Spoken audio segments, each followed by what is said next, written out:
Welcome to the latest T.R.U podcast. I'm Warren Darren. With me tonight I have, as always, Chris Copeland and Bill Flowers. How you going, guys? Good, mate. How are you?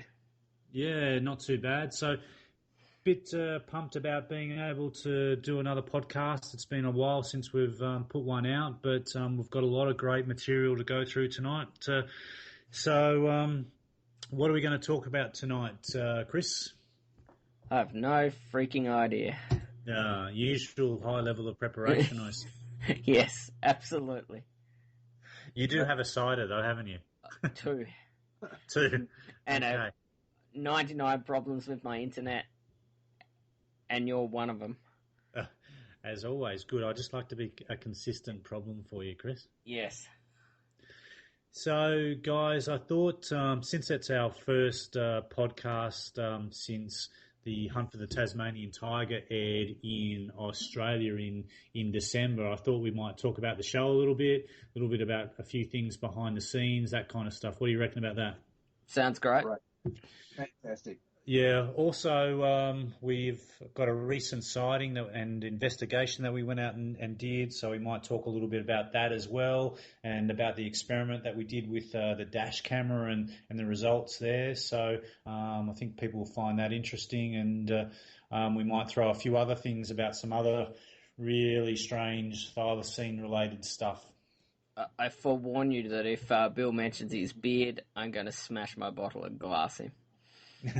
Okay, that'd be interesting to see. So if we can get that on video. It'll be okay, because my beard will protect me. There you go. It reminds me of that person this week that walked into a pride of lions thinking that God would protect him, Bill. Would you like to try it? I didn't have a beard. It didn't work out so well for them. Not so flash. Yeah. They'd see the mane and go, yeah, it's one of us.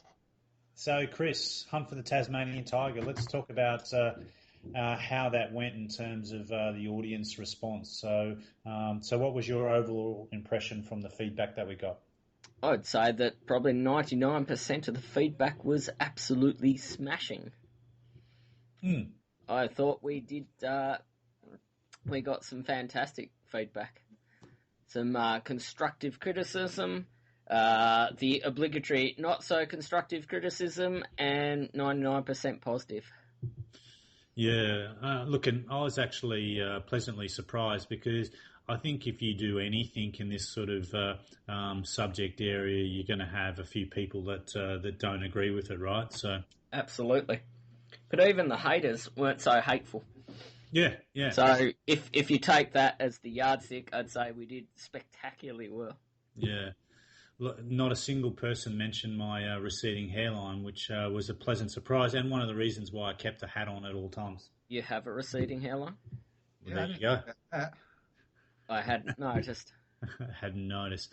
So the ratings in the UK, Chris, how do they go there? Well, to my knowledge, and this can be a little bit subjective, but I believe that it rated exceptionally highly, and I believe the market share is somewhere around about 180,000 viewers, and I believe off the top of my head that we scored about 90,000 of that, which makes it an exceptionally popular debut. And what was it? It rated in the top 10, didn't it, Warren? Yeah, so when it premiered, it was the number 2 show, so only that Fish Tank show, Tanked, which is, I think, Animal Planet's number 1 show worldwide, was the only show that beat it. So we won't mention the fact that it is actually quite a good show. Yeah. Well, also it aired. Tanked was on Wednesday at 7:30, and while our show premiered at I think 10:30 on a Sunday night, so not necessarily the best time to be watching TV. So despite that, it did really well. So. And what about the second episode? So, the second episode ended up being the number 3 rated show in the UK. So, again, with about 65,000 viewers, so quite a large market share again. So, and the feedback that we got from Animal Planet was that they were stunned in terms of shows never do that well in their first airing and the time slots that were offered. So we couldn't have hoped for better. Good one. Excellent. And what about Australia? How do we rate there?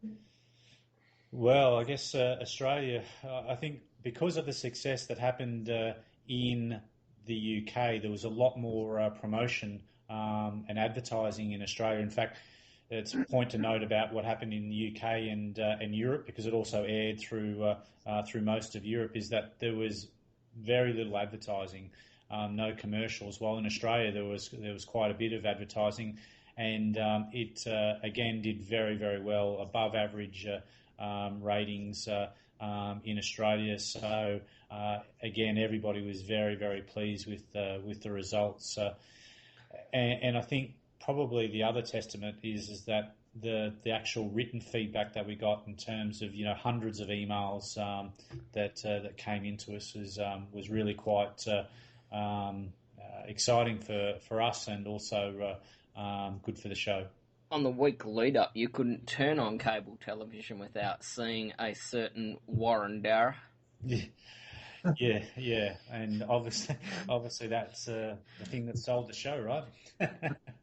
Yes. Yeah. So, look, I think one of the real benefits was the fact that as a result of that, we got about 50 new sightings come into T.R.U. Obviously, a lot of those were historic, but never before reported sightings. So that we've been able to record into our database, and so that's really, really good. Also, a lot of people contacted us and said they wanted to volunteer and do some investigation. So we've been able to respond to most of those people and talk about the fact that it's something that we're investigating for the future. We're not quite there yet. We've got a few things to put in place before we can look at taking volunteers anywhere, but really quite a positive response in that regard. So, Bill, what do you reckon what do you think it is about the show that's brought a lot of these people forward that have never made a sighting report before? What do you think has sort of convinced them to contact us and make these first sighting reports? I think there's a lot of interest in the Tasmanian Tiger, and I think also one of the presenters had a beard. He said must have been true. Yeah. I think we did approach it differently. I think we went out as skeptics, and we're still not true believers. So I think that they have to sort of engage people or get people where they are. I mean, there's true believers out there, there's non-believers out there, and there's those in the middle, sort of. Isn't it like science to not enter into an experiment or something without with a preconceived idea? Yeah. It's certainly science to have an idea and then find the facts to prove it. But what I'm getting at is that it's like it's probably not good to enter into anything with like a preconceived idea. So if you've got an idea that thylacine are out there, you're going to bias your results by sort of looking for every bump in the night and thinking that's thylacine. If you're sort of sitting in the middle as a not an atheist but not a true believer, then surely that sort of allows you to analyse the data a little bit more objectively, Warren. Absolutely, and what you're talking about there is sort of confirmation bias in terms of if you've got that preconceived idea, then your objectivity is impacted. So every footprint, you're looking for the reason why it could be thylacine, rather than the objective to say, well, as Occam's razor sort of says, the most simplest or most likely answer is probably correct, right? So it's most likely not an animal that's believed to be extinct, right? So that's the thing that you need to keep in the back of your mind, to say to prove something that's very remote, you need extraordinary evidence and extraordinary proof. And as you say, that's what science is about: is coming up with a theory and then trying to prove or disprove it. I'd like to introduce Bill's beard to Occam's razor. Yes, yes, yeah. Well, Right. I'm thinking in a way that we're actually sort of probably more prejudiced against the thylacine being out there, which is not a bad thing because to say that it is out there is a really big claim, and a big claim needs big evidence. So we're Yeah. not seeing big evidence. But there's a lot of things that I would sort of say is, if it wasn't a big claim, if it was just like, for dozens of thylacines around, there's a lot of things I'd say, oh, that's like 50-50, that's a thylacine. But since it is rare, endangered, or possibly even extinct, then we do have to be a bit biased against every little bump in the night. Yeah, absolutely. And a lot of this was reflected in the feedback we got. So we should probably go through that feedback, both positive and negative. What do you reckon, lads? yeah, look, absolutely, because I guess we'd like to respond, and because people don't know what happens behind the scenes in a lot of these sorts of shows, so it'd be good to provide a brief explanation where we can on some of it. So my opinion is that the feedback was like the vast majority of the feedback was actually positive, and even the obligatory haters weren't so hateful. So I'm guessing that we sort of addressed a lot of what people were after. Mm, mm.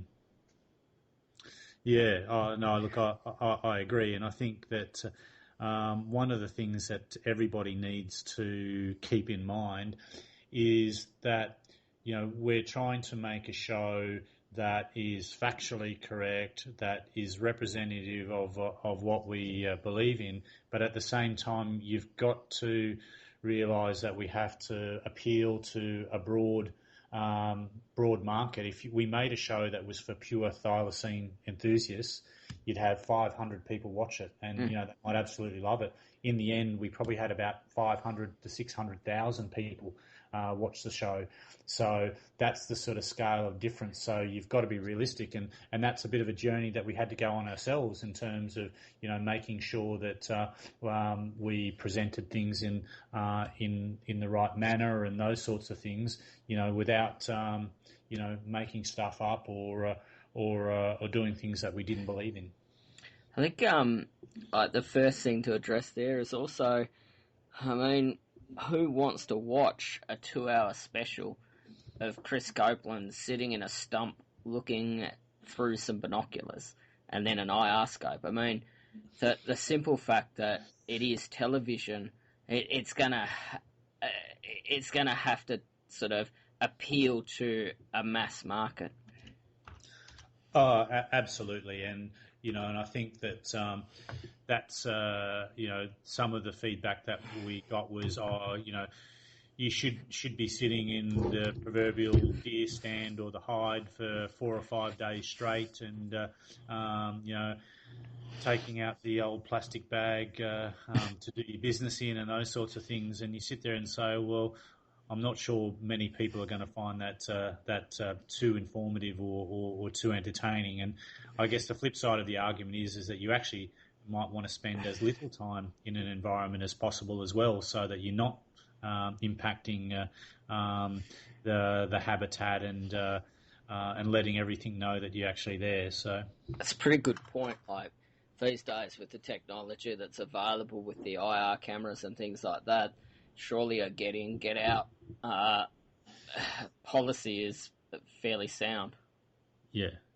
Look, I agree. So moving along, though, some of these other points that we've got here, and some of these have been provided to us from other observers, so that we sold out for the dollars, that we changed our style to make the big bucks. So what would you say about that, Bill? I'm still trying to work out how to pay the rent this week. Sorry. The fact that we lost money, I mean, it cost me a significant amount of money to participate in this documentary. There are no big dollars. Sorry, people. Yeah. So and in some ways, that kind of feedback is, it makes you laugh, right? Because I think the suggestion was that we were making a show that was like Finding Bigfoot, and somehow some production company had waved a lot of money underneath our noses, and away we went, and that couldn't be further from the truth. It actually cost us money to participate. Could have made a lot more money just rocking up to my day job for that month than what I even remotely looked at for that. Absolutely, and that's where it was the experience that counted. So yeah, it's not. We didn't sell out for money because we didn't even cover costs. So it's the fact I'm not driving a Ferrari. Yeah. And look, these types of shows are really expensive to make. So I think, you're looking at something like $300,000 an episode or something that that Discovery, Animal Planet, and the producers spent to make these sort of things. So, you can't make, a decent documentary for less than that kind of money. So, and if you think you can, then, you haven't been close to production. So. And reality television's cheaper than studio TV and all this sort of thing. So yeah, even that's not a significantly high figure, supposedly. Yep. So the next one here, that the show was highly scripted. So Bill couldn't remember his lines if he tried. Yeah, well, I was just trying to think. I don't think I ever saw a script or a cue card or anything like that. So, what do you say in general about that, Chris? No, there was no script. Of course, we had to enter into each day with certain pieces to camera and sort of certain objectives that we wanted to meet to bring the show together and sort of direct it towards the final outcome, but certainly no script. The closest thing I got to a script was where they said, "Can you say that again? We're just going to change the camera angle." Yeah. And that's a very good point. I guess, we, as you say, Chris, we had a plan in terms of, we wanted to investigate the sightings and whatnot, and the den sites and those sorts of things, and that gets us into the location and makes a coherent story, if you like. So from one end to the other, but no scripts. It was literally, let's talk about this, and that's what was recorded. And I guess there's probably 10 times the amount of things that we said that actually didn't make it into the show than actually made it into the show as well. The other thing is, like, there was the three of us and 3 or 4 crew member, 2 vehicles, probably 600-700 kilo of equipment. How could you not enter into it with some sort of plan? Well, absolutely. And, to set up the logistics, for example, to go places, Tasmania might be a small place relatively, but it still takes a long time to get from one place to the other, right? Yeah, absolutely. So the next one, we should have spent more time in the locations, especially on the other side of Lake Gordon. Do you want to answer this one, Warren? Yeah.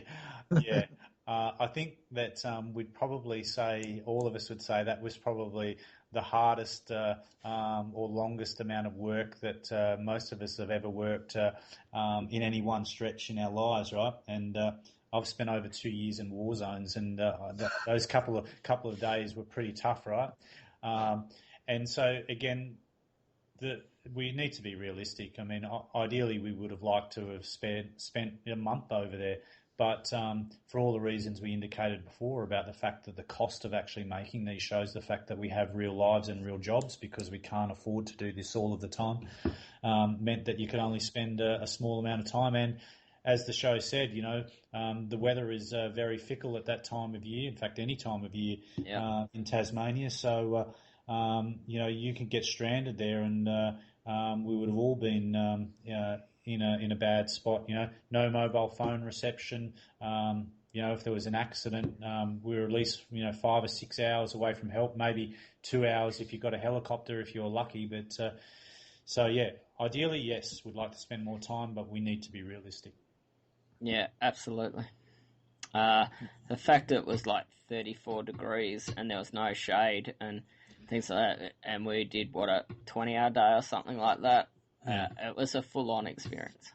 Yeah, and look, and what people don't see is, Bill having, near on heat stroke the next day and whatnot, and so and having to go and open an incredible exhibition that he'd sort of worked years to sort of put together in that state. I mean, yeah, it's still it was a tough gig, and props go to the guys we worked with as well, because they were just as buggered and sort of invested as what we were.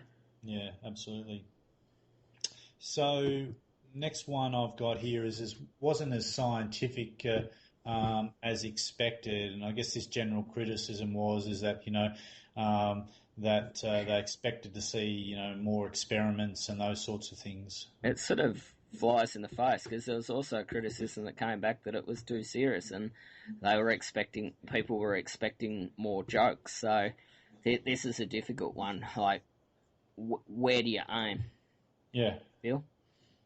Yeah, I don't know. I think it's well, I think we'd like to aim as scientifically as possible, but I think we were not doing anything unscientific really in our approach. I think our approach was quite scientific. Yeah, I agree, and you don't want it coming across as three lads pissing it up in the bush on a long weekend, but you also don't want it, in my opinion, coming across as being too dry, or dry to the point of it being sort of almost a piss take of itself. Yeah. So sort of how much humour, how much do I curb my language, all those sorts of things had to be sort of fleshed out as we went through it. Yeah. And I think the thing is too, is you have to consider things like humour doesn't always translate very well across different language and cultural areas as well. So, who would laugh, for example, at one guy dropping in beard jokes every 3 or 4 seconds? No one. Who was doing that? No one. No one would laugh at that. It's all right, Warren. I've known you for years, and I don't find you funny at all. Yeah. Yeah. Bit weird, but not funny. Yeah. So I think behind Warren's back, don't we say he's got the personality of a boiled potato? Yeah. Someone's behind his back. I can't remember whether Jill me. Yeah. like you guys. Yeah. Was that Phil Wowers? Yeah, Phil. Yeah. That guy. Yeah. Yeah. So, how about this is another one that I guess I chuckled at, is that we should have interviewed more experts. Yeah, that's an interesting one. You go. Yeah, so what people don't know is I spent, I don't know, an hour talking to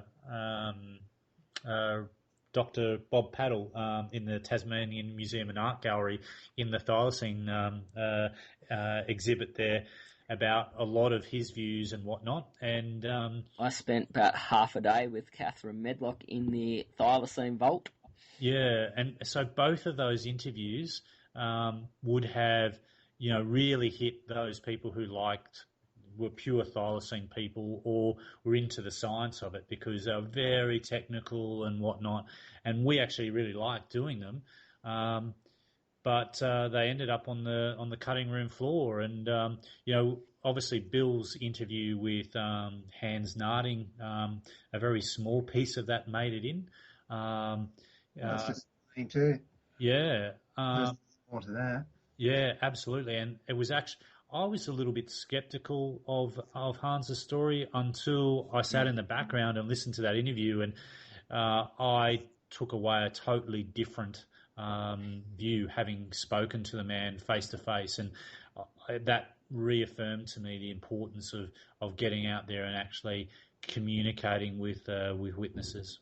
Yeah, directly. It's very easy to sort of write something in or out, but once you get in front of the person and can look at body language and tone and things like that. It was a remarkable afternoon. Yeah. And of course, some people suggested that we should have spoken to Cole Bailey, and Cole was interviewed for the show, but again, it didn't end up making the final edit. So it didn't. That is beyond our control. We made this in collaboration with not one but two production companies, and ultimately, what ended up in the final cut wasn't part of our role in constructing the final product, was it? no, absolutely not. So, and I think it's pretty true to say that a couple of times we saw early cuts and we were a little bit concerned about where it was all going, but it all came together in the end. I think it goes back. Sorry, Warren. I was just going to say. I think it just goes back to sort of like there might be 500 die-hard thylacine enthusiasts on the planet, but this was aimed to be something that everyone could watch. You didn't have to know what a thylacine was, and I do believe that the final product, the editors and the production company, brought together something that anyone could have watched, whether they were a hardcore enthusiast or someone who was flicking channels and saw some amazing scenery on TV and stopped to watch. Yeah. I think another point too is that there are no experts. There's nobody hand raising them. There's nobody looking after them. There's nobody studying them in the wild. So, we're really sort of skirting around the fact that there's nobody really working with the animal. So, I mean, to interview more experts, Yeah. Look, might as well just talk to a zoologist. Hello, Chris. Yeah. It's a very, very salient point, and and that's where there's Bill uses them all the time, but these razors or philosophies when it comes to science, and there's another one other than Occam's razor, which of course is basically the most likely or simple explanation is true, and that's Hitchens' razor, which basically says that the burden of proof is for the claim maker to prove. So that's when people are out there making some extraordinary claim about thylacine or whatever, that it's up to them to actually say to prove that is thylacine. While what you tend to get on the internet and Facebook in particular is the exact opposite. Yeah. This is my cast and it is thylacine. You prove it's not.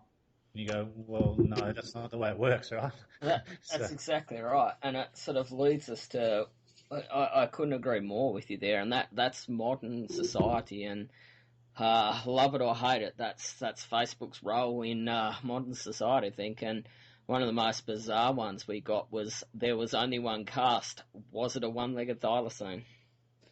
Yeah, and so this is a really interesting thing, and I think we've said, and by interesting I mean bizarre, because we've said this in some of the investigations we've done, is that any animal on any one day will leave literally thousands of prints, or maybe not prints, but its feet will hit the ground thousands of times, right? There'll only be a very small portion of those times that it actually hits the ground in a substrate or a piece of ground that will actually accept an indentation that's something that's actually cast worthy.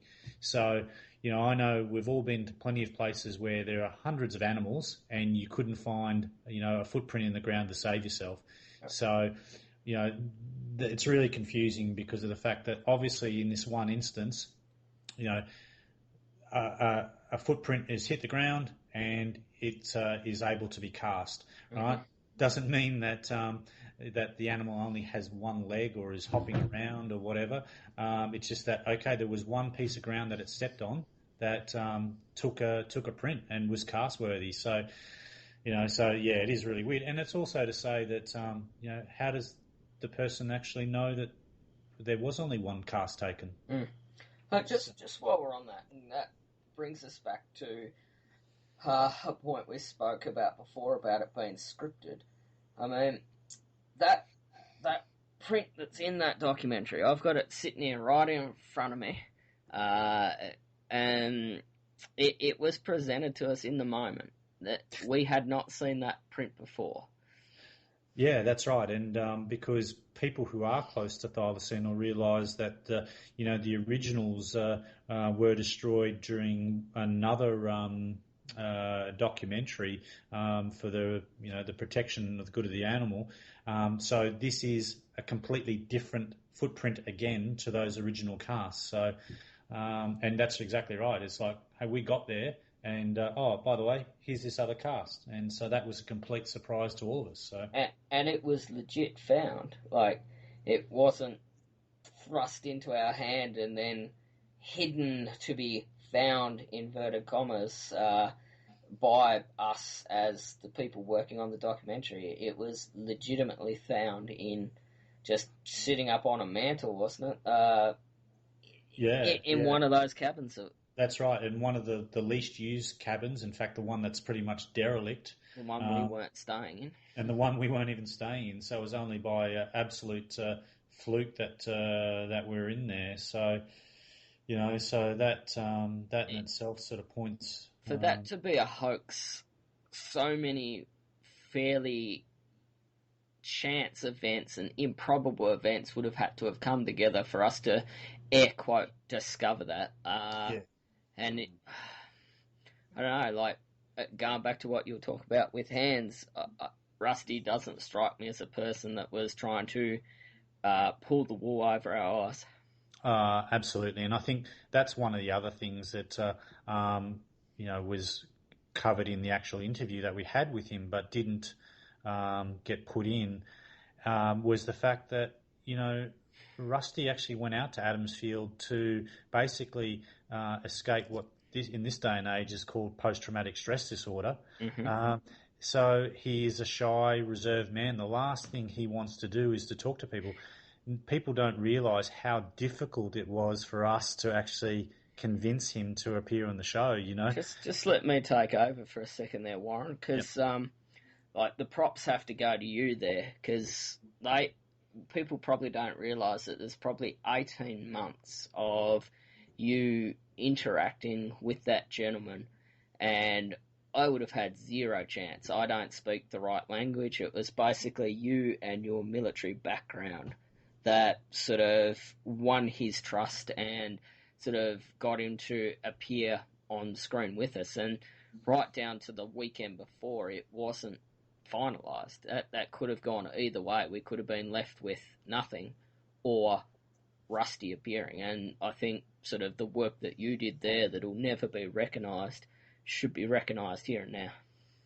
Well, thank you for that. But and look, I think he had a great story, and it was worthy of being told. And another thing that I've seen online is that it was all very dubious how our previous interview with Rusty disappeared off YouTube. So this one's simple.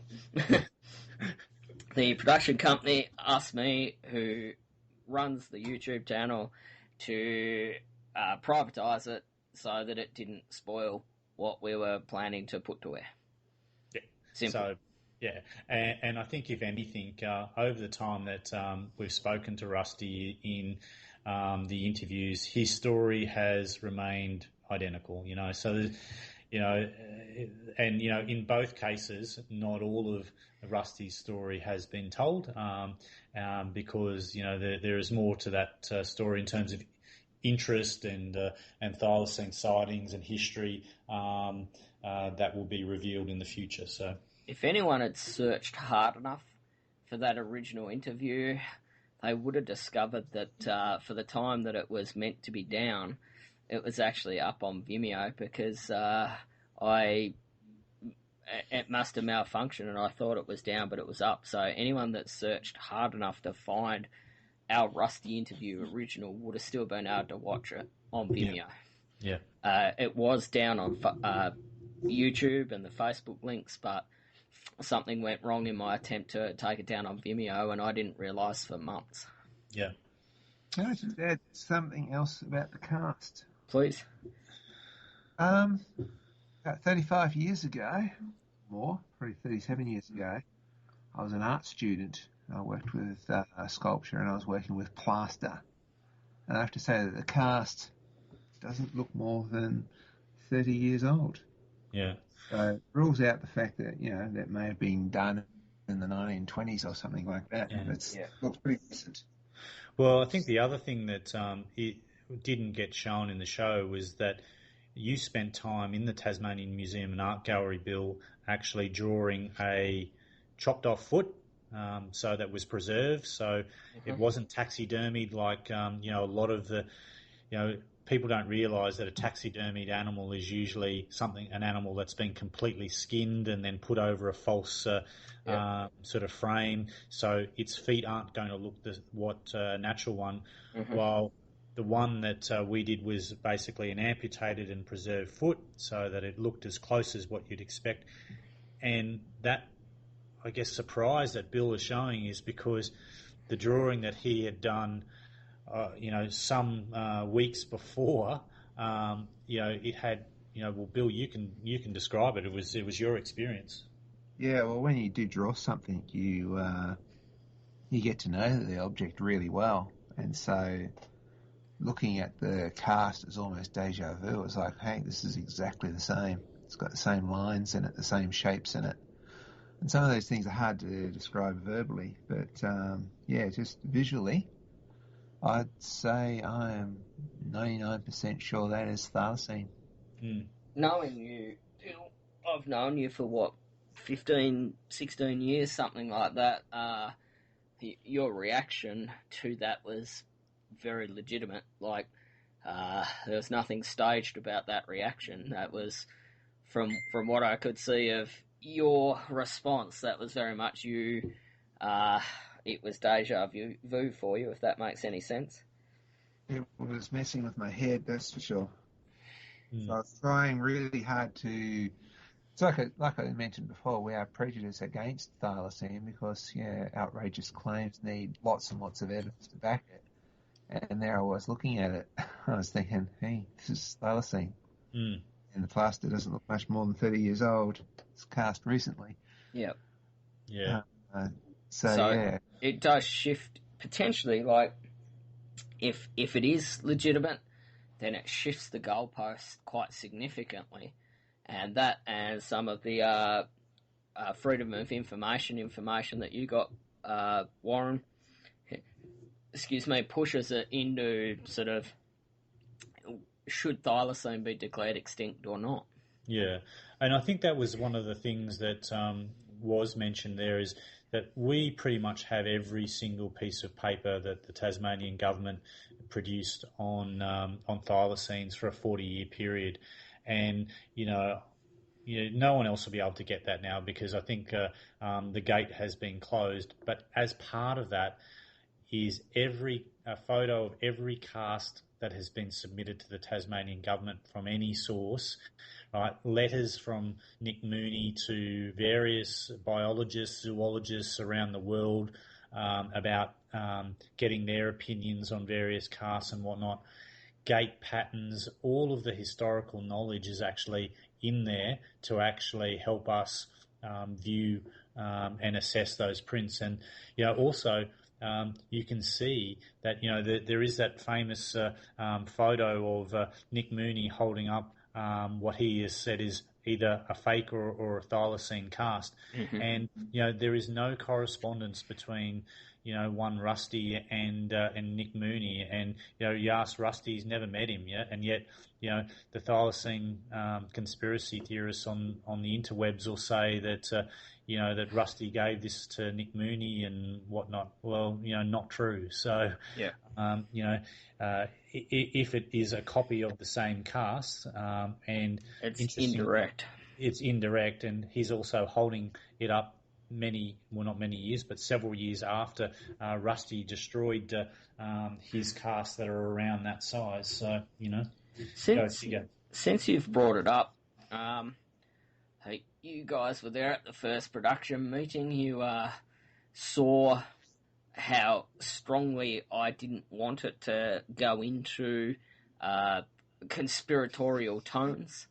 And considering the weight of some of those documents that we have in our possession, I didn't think the show harped on about conspiracy at all. I was pleasantly surprised that it didn't really bring in any conspiratorial sort of tone or those sorts of things. Yeah, look, I think that certainly was your concern, is that you didn't want to have this trench coat wearing, the government is all bad type of approach. And, because let's be realistic, right? We've all worked for government organisations in various times, and we know that governments have got lots of people working for them. So it's impossible for them to keep secrets, right? And one of the things that I was really surprised was that there were actually many references in the government files to say that up until the 80s, they believed that the thylacine was still out there. Yeah. And that was different to what they were saying publicly. The fact that pretty much 100% that they believed that Hans saw a thylacine. And that's why we say that in the show, and there are plenty of other documents that suggest that as well, like the director of Parks and Wildlife responding to people saying, yes, we do believe they are still out there in small numbers. So that flies in the face with what you'd hear now. So there you go. My no disrespect to the government, I've worked for them, but I don't know, I think government departments are a disgruntled employee factory at times, with so many different things going on and government changes and things like that. I find it personally impossible to think that they would be able to keep a conspiracy that thylacine still existed a secret. Yeah. And sometimes I think that they damn themselves with their own cleverness, right? Because, you can read into anything, things that, and I'm going to use the word redacted, right? There was stuff that was redacted. That's a shock. Yeah. Just the once? No, I'm going to use it multiple times. There was stuff that was redacted, right? And the reason it was redacted was because the release of that information would endanger the welfare or well-being of an endangered animal, or the department's efforts to protect said animal, right? So, why is that? And, you could say there's a bureaucratic reason for that as well, but, there was also things in those files that I am sure should have been redacted that weren't. And because of the volume and, the trick with these RFIs, or request for information, is asking the right question, or the right series of questions. And, you guys would have seen all the backwards and forwards. It's like Google or other search engines. You get directly what you ask for. Yep. So, okay. Gentlemen, in our last 15 minutes, Warren, do you want to run us through very rapidly some highlights of some of the 50-odd sighting reports we've got that we're going to go into more in depth over the course of this series of podcasts? Well, yeah. So we've got a whole range of sightings, interestingly from all over Australia. So pretty much every state represented. The territories aren't, so Northern Territory and ACT are not. So Canberra's not represented. That's Australian Capital Territory for international listeners, international listener, because I imagine there's only one of you. Yes. No one listens to this. But what I thought I would talk about very quickly is the fact that we did have a very recent sighting that came to us as a result of someone knowing about us because they'd watched the show. But Can you knock this over fairly rapidly? Because there's about 3 or 4 points I still want to talk about before we wrap. Yep. In December of last year, very good sighting. And so we decided to go out onto the site and set up a bunch of cameras, which are still out in the field. So as a result of that, we won't give a location because we don't want our cameras stolen, but it was a classic driving home late at night. Two witnesses see what they believe to be a thylacine on the side of the road. So we went out there and we recreated the experiment, and we had one William J. Flowers sit on the side of the road and pretend to be a thylacine. We also had a dash camera, a HD dash camera. Mm-hmm. Infrared HD. Yep. And so we were both quite surprised that you and I, as the drivers and the passenger, saw the thylacine analogue quite clearly. But remarkably, we didn't see anything on the actual dash camera. No. And so that was a bit disappointing, because a lot of people are saying that the dash cameras will prove the continued existence of thylacine. And they won't. And even the best models on the market at below legal speed limit for a change. Yep. Didn't pick up William J. Flowers not 2 metres off the side of the road. That's right. In pretty much the exact location of where this thylacine would have been. Someone standing, 6 foot tall, large, bearded, glowing white beard. But interestingly, I'm not a small guy. You're not a small guy. It's not a small beard. Yeah, that's what all the ladies say as well. So one of the God, are we going there? He's very tall. Yeah. But Bill, there should be no "that's what she said" references from here on in, gentlemen. Yes, but Bill, interestingly, why we left you there while we were driving and turning around in this location, you had a couple of interesting sort of experiences. Do you want to let us know what they were? Yeah, well, you guys dropped me off without any technology, no sound recording equipment, which was annoying. Yeah, I heard a yip noise and a yip response. Just to set the scene there, like middle of nowhere, pitch black, and I let Bill out. Absolutely. But had to drive like 3 or 4 kilometres down the road to be able to safely turn around because of the twists and turns and things like that. So, bottom line, Bill was there for a few minutes by himself, and my vehicle was a significant distance away. It seemed a lot longer than a few kilometres, but yeah. So I was just there. Everything was absolutely quiet. So I just sort of made a funny yippy noise myself just for fun, and got a response. And I would say that I have heard what the hunters claim they hear when they hear thylacine. And I can only put it down to 4 things. That it is either dogs, which is extremely unlikely because it didn't really sound much like dogs, foxes, which is even more unlikely, or thylacine, which is more unlikely, or else there is just another noise out in Tasmania that myself and hunters hear that we just can't identify. Yeah. So, worth an investigation. Yeah, so it'll be interesting to see when we get those cameras back, because they've been out in the field for a good 4 months now. In that area, to see if there's any evidence that we can pick up. It's going to be fascinating. Can't wait to finish the busy season at work and get out there and get them back and sort of link it together, and then put out several videos that are being made in response to that expedition and that sighting and those tests. Yeah. So, Chris, what else did you want to cover, mate? Well, this week marks the first episode of the Out of the Shadows web series. Compare and contrast comments. Well, yeah. Thanks for making me aware of the show. So I stopped by to Out of the Shadows on YouTube. So firstly, it's a comedy drama, so a work of fiction So first episode, I was pretty impressed by the production quality.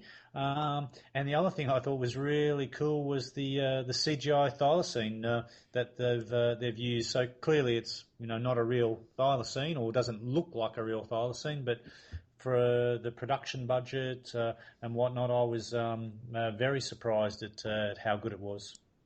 Yeah, I thought it was well edited for sure. Mm. William, did you cast a glance at Out of the Shadows? I haven't seen it yet. Well, No. it's a No, 10-minute I haven't seen it webisode. yet. Go and check it out. Yeah, Out of the Shadows is the name of the channel. So episode 2 comes out next week. All right, I'll check it out then. And the last thing I wanted to sort of sign off with is the American sighting of thylacine. What? ... So this is the Chattanooga thylacine. Yep. In what? Tennessee, wasn't it? Yeah. So yeah, look, what do you say? It's this kind of sighting that makes you question all other sightings, right? Yeah. So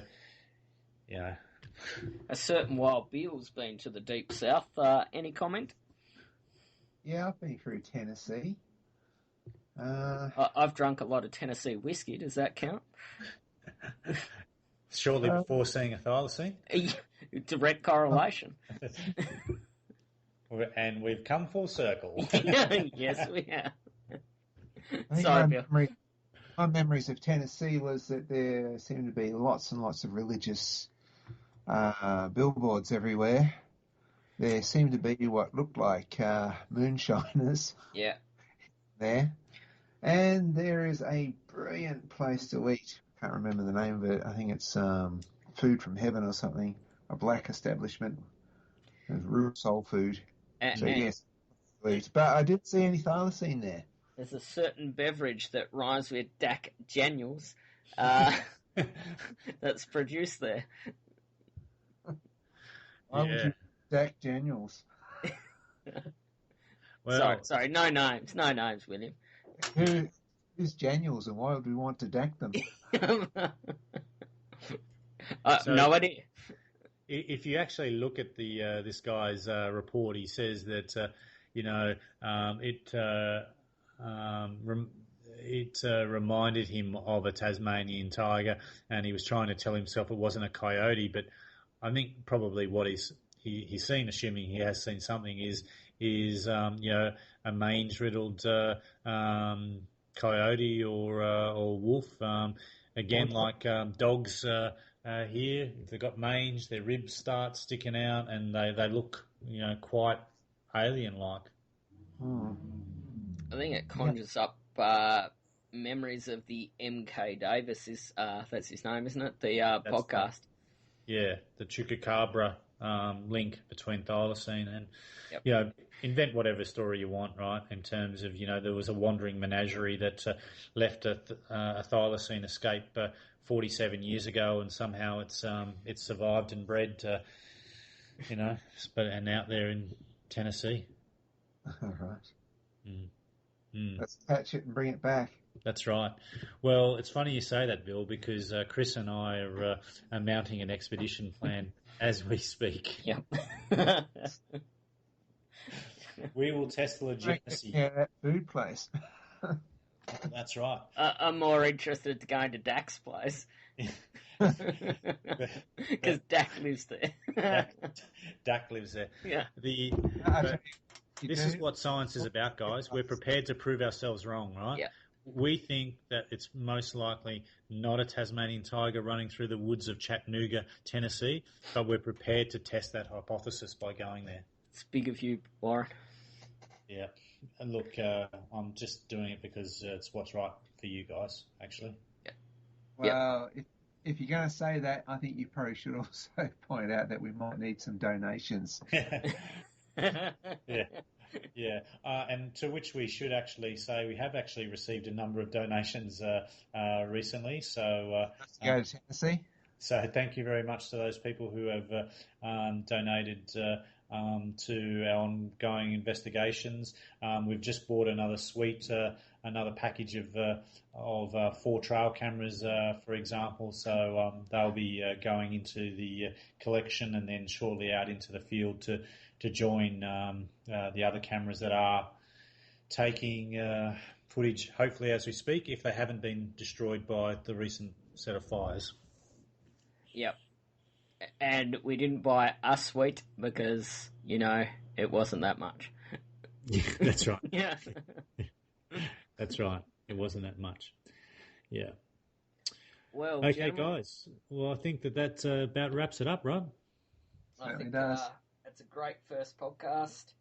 This season of podcasts, we're going to try and interview a few people. I've been slack because it's busy at work and I've yet to email them, but there's a host of people that are out there and are sort of involved in this community, for want of a better term. So I'll be emailing a few people in the next couple of weeks to try and tap a few interviews. Oh, yeah. Chris, one last difficult question for you. Mm-hmm. Hunt for the Tasmanian Tiger Season 2. Next question. Next question. Bill, Hunt for the Tasmanian Tiger Season 2. Oh, about 95%. About what percent? Oh, say 90%. Yeah, so guys, we have no firm commitment yet, but it is something that we're looking into, and we're hoping it does happen. So we've got lots of good material. So so please provide us some feedback on not only this podcast in terms of what you'd actually like to see in future podcasts, but also the kinds of things that we might include in our videos, and also potential episodes of Hunt for the Tasmanian Tiger in future. Yep. Christopher, as the founding member of T.R.U, would you like to do the sign-off? Yeah, absolutely. So there's a host of people that have helped us along the way. Yourselves, the production crew, a whole bunch of supporters, likers, subscribers, whatever social media community you want. There's been a lot of people that have got us to this point, and I'd like to thank them all personally. The list is too long, but thank you to everyone that supported T.R.U and helped get T.R.U to this point. Thank you. Yeah, thanks, guys. So why don't you all go hug someone, and peace. Peace. Oh, stop it. I'm crying.